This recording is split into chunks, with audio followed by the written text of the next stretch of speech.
When Warren Jeffs was arrested, he was worth $120 million. So, like, yeah, totally. They're all about that. What's a good way to control people? One, take away all their money, or two, convince them if they don't keep following this, then God's gonna take away all their money. Side note, elephant in the room. And it's just elephant in the room, not pink elephant in the room, by the way, because an elephant being in the room is like really noticeable, and that's the whole point behind that. It doesn't have to be pink. Just an elephant, like, think of it in your kitchen right now. Freaking weird, right? Why is no one talking about this? You know? But I got a little early birthday prezi, and it's still swollen. They're not gonna be this big, but yes, it's giving. Morning, Mohammed. Morning. Bill Gothard still has a net worth between 1 and 6 million respectively. And the thing is, a lot of people think that he didn't really disconnect from the IBLP. They just didn't have a choice but to publicly make it look like there was a separation. Then, like I said in the beginning with the FLDS, effectively when Warren was arrested, he owned the company that made the O-rings for the Space Shuttle Challenger, worked with NASA. Now, if you ever want an interesting little scooch, look at NASA and their FLDS connections. Oh my God.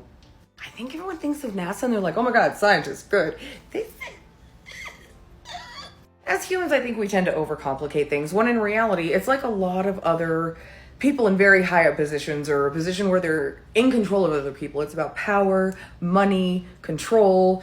The other thing that I can't say on TikTok, which they really need to work that out on here because it's reductive not to call it that, but I mean, that's what it's about. I do genuinely believe that most of these people do not believe in God, and if they do, they think it's them. So we talk about sister wives, even think back to back then. What actually caused the split wherein the AUB became the AUB and the FLDS became the FLDS, because they were the largest two splinter groups, but there were a ton of them. That was all about ownership and control. They all wanted to own Short Creek. They all wanted to own those women.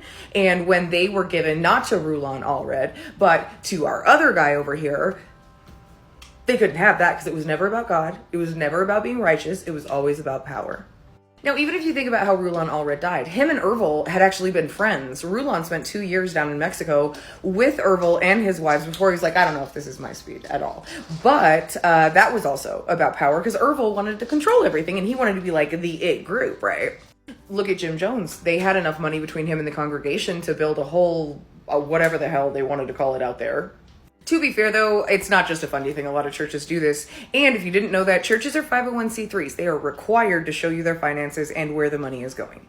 If you ask to see it when they say no, report it because that is a violation of their 501c3 status. Also, it should be posted publicly, whether you ask for it or not, somewhere in your church so you guys can see it. And on a closing note, related, kind of, but not, I just want people to hear this. With all this stuff coming out, inevitably someone is going to see something that they didn't realize and they're going to want to report. Please go to the police first and then the church leadership second, because they will try to talk you out of it.